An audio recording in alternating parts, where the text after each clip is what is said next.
abordaje farmacológico de diferentes problemáticas de pacientes con enfermedad renal. Y en mi caso, pues hablaré de patología glomerular y el abordaje farmacológico. En este momento estamos viviendo una edad de oro, la verdad es que en el abordaje de la patología glomerular, ya que los tratamientos inmunosupresores de los que disponemos ahora, pues están experimentando un auge muy importante, y también los tratamientos farmacológicos no inmunosupresores. Por tanto, ahora disponemos de un montón de herramientas y en los próximos años todavía tendremos más para poder tratar a estos pacientes. Y vamos a ver un caso clínico de un paciente con una patología glomerular. Se trata de un varón de 16 años que acude al hospital porque presenta, después de 48 horas de un cuadro de gastroenteritis aguda, con náuseas, vómitos, dolor abdominal y diarrea, pues ve que no mejora y acude a puertas de urgencias. En urgencias se objetiva pues, la persistencia de esa sintomatología junto con fiebre y se observa en las analíticas realizadas que el paciente presenta hematuria, estaba un poquito hipertenso y tenía también deterioro de función renal, por lo que ingresa. La exploración física que se le realiza en urgencias es la que podéis ver aquí. El paciente estaba con una tensión de 150/90, era obeso, pesaba 105 kilos, una talla de 168, lo que le daba un índice de masa corporal de aproximadamente 32 o por ahí, y no tenía ninguna otra alteración significativa en la exploración física. En las analíticas que se le realizan, el paciente tenía una analítica de sangre con un deterioro de función renal, una creatinina de 1,98 miligramos decilitro y una PCR elevada como correspondía a la situación infecciosa que tenía el paciente. Se constata que tenía proteinuria en la orina, 200 miligramos decilitro con una tira reactiva positiva y una hematuria muy importante de más de 13.000 hematíes por microlitro. Durante el inicio de ese ingreso hospitalario le hacemos más exploraciones al paciente. La ecografía renal que se le practica, pues se observa unos riñones de tamaño normal, con buena diferenciación córtico-medular, no había hidronefrosis, no había litiasis. Se le hace serología viral, que es toda negativa, y los cultivos que se le hacen al paciente, tanto coprocultivos como hemocultivos, son negativos. Inicialmente empezamos con fluidoterapia, pero las siguientes 48 horas el paciente sufre un empeoramiento de la función renal, ascendiendo la creatinina hasta 2,5 miligramos decilitro, por lo que se decide de forma empírica administrar pulsos de metilprednisolona seguido de corticoides orales y se le añaden IECAs una vez que se observó que la función renal se estabilizó. Y en el momento que fue posible, unas 48 horas más tarde, se le realiza una biopsia renal. En la biopsia renal el resultado es el que veis aquí. Se observaba que los glomérulos de este paciente tenían un incremento de la matriz y de la celularidad mesangial con semilunas en 5 de los 16 glomérulos que se observaban en la biopsia. Había proliferación extracapilar. Se observaba también un infiltrado inflamatorio tubulointersticial y vemos cómo las luces de los túbulos estaban rellenas de un material amorfo con hematíes en su interior. Cuando le hacemos la inmunofluorescencia, lo que se observa es una inmunofluorescencia directa positiva para IgA, con lo que la biopsia nos daba un diagnóstico de nefropatía IgA tipo 3 proliferativa focal con semilunas en 1/3 de los glomérulos. Pues bien, esta es la evolución inicial que presenta nuestro paciente en los primeros días del ingreso. Vemos aquí que es prácticamente una evolución día a día, y observamos el deterioro inicial de la creatinina y cómo la proteinuria en los primeros días se objetiva que alcanza hasta 4 gramos día, por lo que se inician los pulsos de corticoides seguido de corticoides orales. Cuando le hacemos la biopsia renal observamos que tras la instauración de los pulsos de esteroides empieza a mejorar progresivamente la función renal y se observa también una mejoría de proteinuria.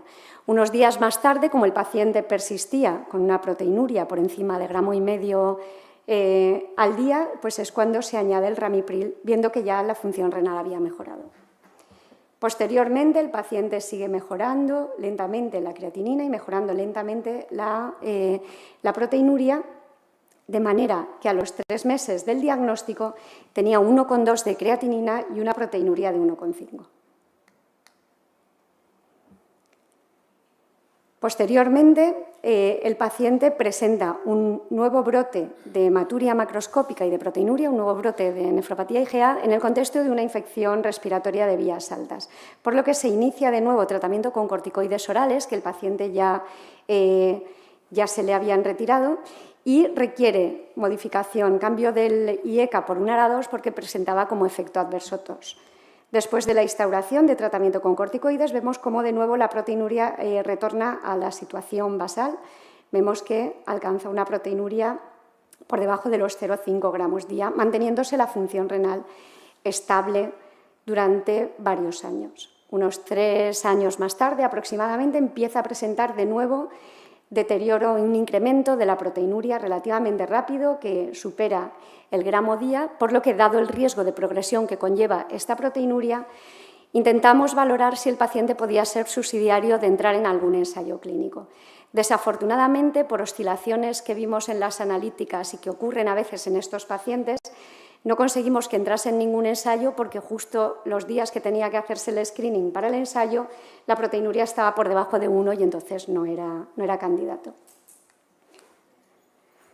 Pero como vimos que la proteinuria, pese a eso, en nuestras analíticas de consulta seguía aumentando, decidimos iniciar tratamiento con ISGLT2, la dapagliflozina en este caso. Y lo que observamos es que la función renal experimentó un ligero deterioro rápido después de la adición de este fármaco, pero que luego se empezó a normalizarse, empezó a mejorar, pero la proteinuria sí que observamos como hubo un descenso muy rápido después de introducir este fármaco hasta la práctica de negativización.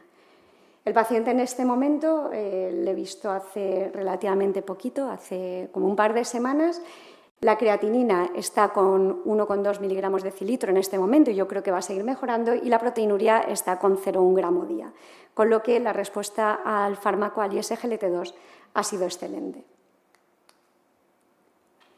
Bueno, os conectáis ahora en menti.com, de nuevo con el código que pone aquí arriba, y esta es la pregunta que os planteo. En la proteinuria de las enfermedades glomerulares, incluida la IgA, ¿cuál pensáis que es la respuesta falsa? Los ISGLT2 reducen la hiperfiltración glomerular. Los ISGLT2 pueden actuar sobre las células endoteliales, reduciendo moléculas de adhesión, citoquinas proinflamatorias y especies reactivas de oxígeno. O pueden tener efectos antiinflamatorios y antifibróticos. O, en cambio, la falsa es que parte del efecto beneficioso de los ISGLT2 está mediado por la reducción de la tensión arterial sistémica. Llevamos pocas respuestas de momento. Está aquí arriba, 341-09779.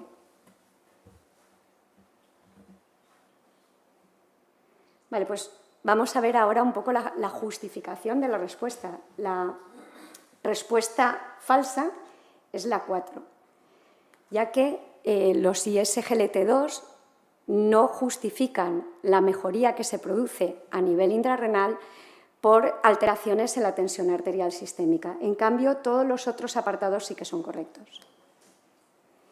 Ya que se ha visto cómo, por un lado, consiguen reducir la hipertensión intraglomerular secundario al efecto natriurético que producen, y eso va a hacer que se enlentezca el daño renal progresivo, pero al mismo tiempo se ha visto un efecto de reducción de la inflamación, lo que va a reducir la fibrosis tubulointersticial, y también tienen efectos sobre las células endoteliales glomerulares, con lo que van a conseguir reducir a través de la actuación sobre todos estos parámetros una reducción del daño glomerular, enlenteciendo la progresión de la enfermedad renal crónica.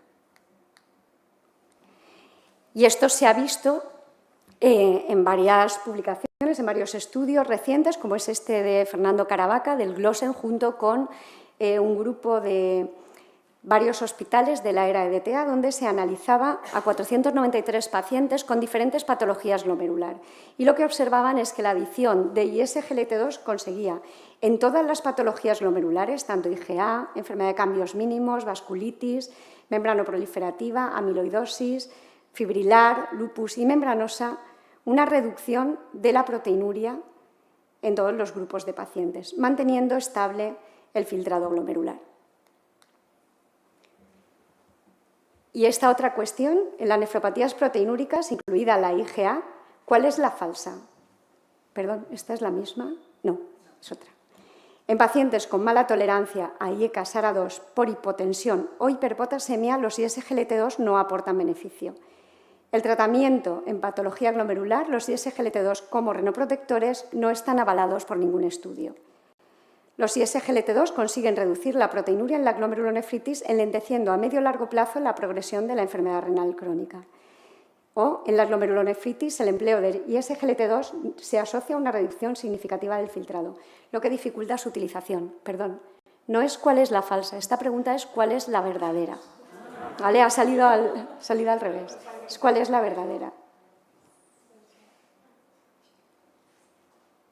Yo os he liado, entonces ahora las respuestas no tienen validez.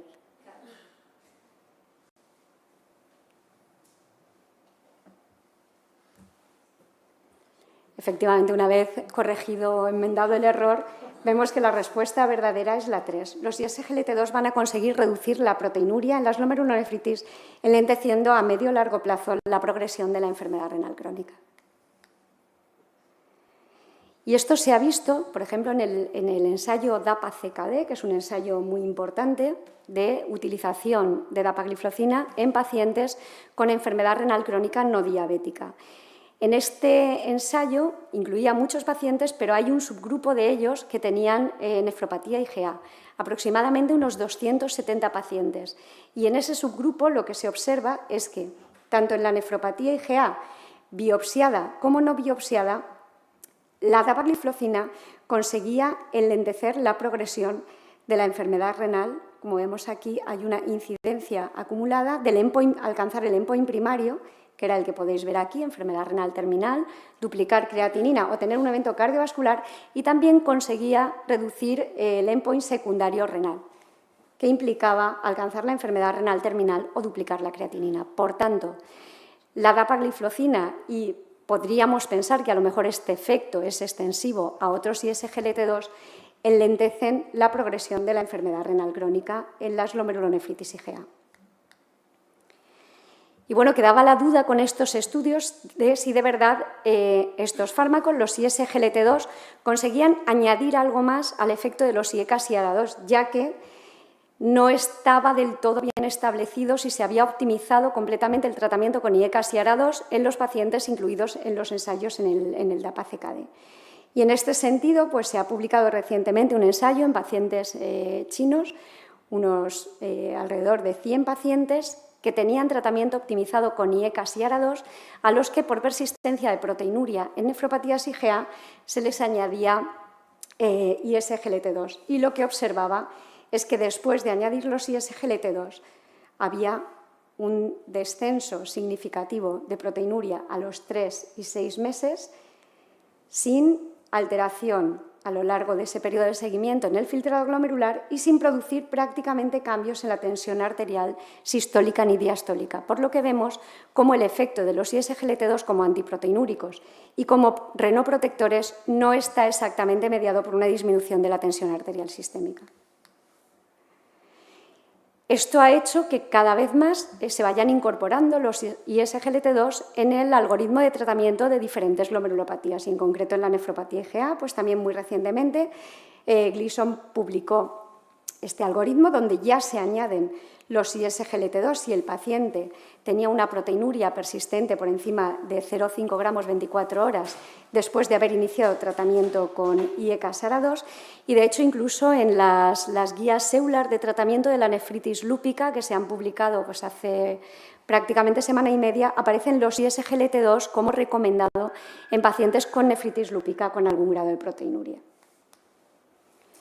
Bueno, y con todo esto lo que quería remarcar es que en enfermedades glomerulares los ISGLT2 actúan a través de varios mecanismos, ya que van a conseguir reducir la presión intraglomerular, y hemos visto también cómo pueden reducir la inflamación, la fibrosis y el estrés oxidativo.